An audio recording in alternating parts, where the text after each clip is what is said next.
তাবিঈদের মধ্যে মুহাম্মদ ইবনে সিরিন খুব ভালো স্বপ্নের ব্যাখ্যা জানতেন।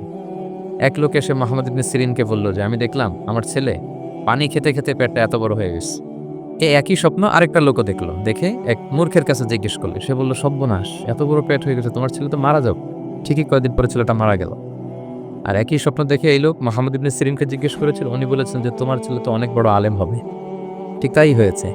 ওই ছেলে অনেক বড় আলেম হয়েছে।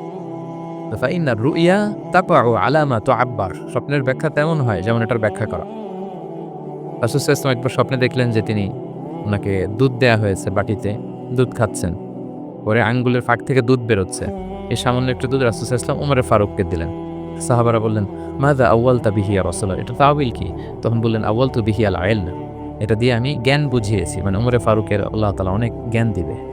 স্বপ্নে কেউ দুধ খাচ্ছেন, এটা আপনার জ্ঞানের প্রতীক। রাসূল সাল্লাল্লাহু আলাইহি ওয়াসাল্লাম স্বপ্নে দেখলেন লোকজন দাঁড়ানো, কারো গায়ের জামা এতটুকু, কারো এতটুকু, কারো হাঁটু পর্যন্ত। আর উমরে ফারুক জামা একেবারে টেনে হিঁচড়ে যাচ্ছে। তো সাহাবারা বললেন, "মাযা আউয়ালতা বিহি ইয়া রাসূলুল্লাহ?" এই স্বপ্নের তাওয়িল কি, ব্যাখ্যা কি? রাসূল সাল্লাল্লাহু আলাইহি ওয়াসাল্লাম বললেন, "আউয়ালতু বিহি আদ-দীন, আত-তাকওয়া।"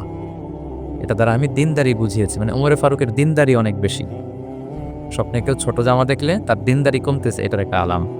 তো এইজন্য হুট করে স্বপ্নের কথা কাউকে শেয়ার করতে নেই। রাসূল সাল্লাল্লাহু আলাইহি ওয়াসাল্লাম ফজরের সালাতের পরে মসজিদে নববীতে সালাম ফিরিয়ে সাহাবাদের দিকে মুখ ফিরিয়ে বসতেন, তাসবিহ পড়তেন। এরপর জিজ্ঞেস করতেন, "হাল রাআ আহাদুম মিনকুম আল বারিহাতা রুইয়া?" গত রাতে কেউ কোনো স্বপ্ন-টপ্ন দেখেছে নাকি? তো তখন সাহাবারা এই স্বপ্ন বলতেন, রাসূল সাল্লাল্লাহু আলাইহি ওয়াসাল্লাম ব্যাখ্যা করতেন। সুবহানাল্লাহ!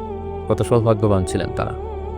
তাহলে স্বপ্ন বলা যাবে নাকি কাউকে? না। খুবই শুভাকাঙ্ক্ষী, আপনার একেবারে ক্লোজ ফ্রেন্ড, তাকে বলতে পারেন। আর অনেক বড় আলেম যিনি ভালো ব্যাখ্যা করতে পারবেন, আপনাকে গাইড করতে পারবেন, তাকে বলবেন। এছাড়া বলা যাবে না। আর খারাপ স্বপ্ন তো বলাই যাবে। আল্লাহ তাআলার কাছে পানাহ চাইতে হবে। তাহলে ঘুমিয়ে, ঘুমিয়ে যেটা দেখি এটা কারো কাছে বলা যাবে না। আর যেটা পাওয়ার আকাঙ্ক্ষা মানুষকে ঘুমাতে দেয় না, ওইটাও একটা স্বপ্ন। বলে না যে আমার জীবনের স্বপ্ন আমি এটা করব। এটাও স্বপ্ন। এই ভিশনও শেয়ার করা যাবে না কারো সাথে। আপনারা তো ব্যবসায়ী মানুষ, টিপস শিখাই দেই কিছু।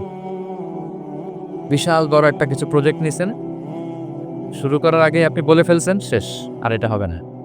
দেখবেন যে এখান থেকে কনস্পিরেসি, ওইখান থেকে শত্রুতা, ওইদিকে এটা করছে, ওইটা করছে, আপনি আর আগাতেই পারবেন না। দুঃখজনক হলেও সত্য, আমরা বাংলাদেশিরা তো এগুলোতে অভ্যস্ত। সবার মধ্যে কম বেশি জেলাসি কাজ করে ন্যাচারালি। আমাদের বাংলাদেশিদের এটা আরো বেশি।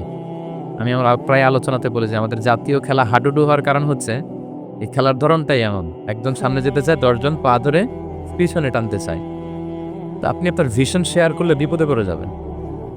আপনি প্রপার হোমওয়ার্ক করবেন, গ্রাউন্ড ওয়ার্ক করবেন, কাউন্সেলিং করবেন, প্রজেক্ট দাঁড় করাবেন, লঞ্চিং প্রোগ্রামের দিন সবাইকে জানাবেন।